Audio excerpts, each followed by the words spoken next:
Mados ir žmogaus santykių pradėjau tyrinėti dar nežinodama, kad tam yra terminas. Tiesiog labai žavėjausi, kaip drabužiai ir aksesuarai gali priversti žmogų jaustis, tačiau dar negalėjau kažkaip to įvardyti. Atradusi mados psichologiją, maniau, kad tai yra visiškai nauja sritis ir kad aš būsiu viena pirmųjų su ja susipažinusi. Bet ne.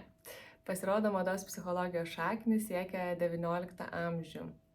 William James buvo pirmasis amerikiečių psichologas, paminėjęs mados psichologijos terminą savo paskaitose ir raštuose. James baigė medicinos mokyklą 1869, bet nusprendė medicinos nepraktikuoti ir vietoj to jis tapo Harvardo universiteto dėstytoju. 1890 jis parašė savo srities šedevrą Psichologijos principai. William James skyrė didelę reikšmę drabužiams. Tai galima pamatyti jo laiškuose, raštuose apie psichologiją ir jo paties aprangos stiliuje. James susidomėjimas drabužiais kaip saviraiškos priemonėmis atsispindėjo ne tik jo paties aprangoje, bet ir kolegų stiliaus aprašymuose ir sąskaitų knygoje. Jis taip pat pirmininkavo Harvardo akademinės aprangos komitetui, kas taip pat prisideda prie to fakto. Tačiau James nebuvo vienintelis, kuris apie tai kalbėjo.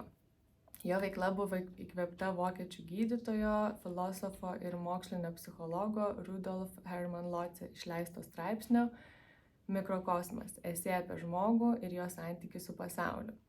Esė tvirtino, kad viskas, ką žmogus užsideda ant savo kūno, kiekvienas elementas tampa jo dalimi, kad aprangos sukurta išvaizda tarsi įsilieja į žmogaus esmę. O grįžtant į šiuos laikus, yra dvi moteris, kurios mados psichologijos srityje yra pasižymėjusios labiausiai. Tai daktarė Dawn Karen, kuri laikoma pirmąją mados psichologę pasaulyje, savo karjerą šioje srityje pradėjusi 2010-aisiais ir užpatentavusi mados psichologijos sritį bei šį terminą.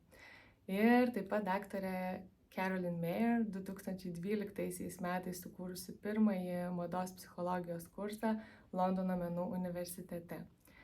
Taigi, mada su žmogaus savijauta buvo susieta prieš maždaug 40 metų, kas priverčia mane dar labiau stebėtis tuo, kad apie šį fenomeną yra kalbama dar palyginus netiek ir daug. Tai prisidedu prie tų, kurie kalba ir skleidžiu šią žinią.